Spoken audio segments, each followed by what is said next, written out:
தமிழ்நாட்டோட வளர்ச்சியை நிரந்தரமா கெடுக்கணும்னு இன்னைக்கு ஒருத்தர் இருக்காரு. அவர் யாரும் தெரியும், ஆளுநர், மாண்புமிகு ஆளுநர். அவரை பாஜக நியமிச்சிருக்கிறாங்க. சமீபத்தில் பேட்டி அளிச்சிருக்கிறாரு. 2 நாளைக்கு முன்னாடி பேட்டி கொடுத்திருக்கிறாரு. என்ன, தமிழ்நாட்டுக்கு சேவையாற்ற அவர் வந்திருக்கிறதா? இதை சொன்னதை கேட்டால் நமக்கெல்லாம் சிரிப்பு தான் வந்துச்சு.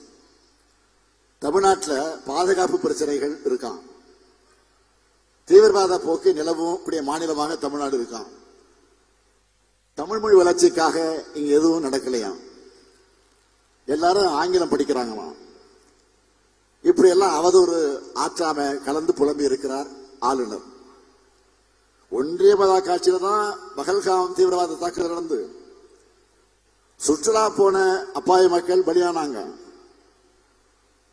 ஒன்றிய காட்சியில தான் டெல்லி செங்கோட்டை கிட்ட குண்டு வெடிப்பு நடந்து அங்கே மக்கள் பல பேர் பலியானாங்க. காட்சியில் தான் மணிப்பூர் 10 இன்னைக்கு எரிஞ்சுக்கிட்டு இருக்கு.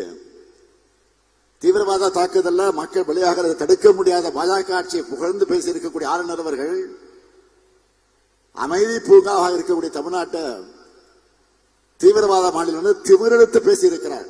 அவரை திமிர அடக்கணும். நம்ம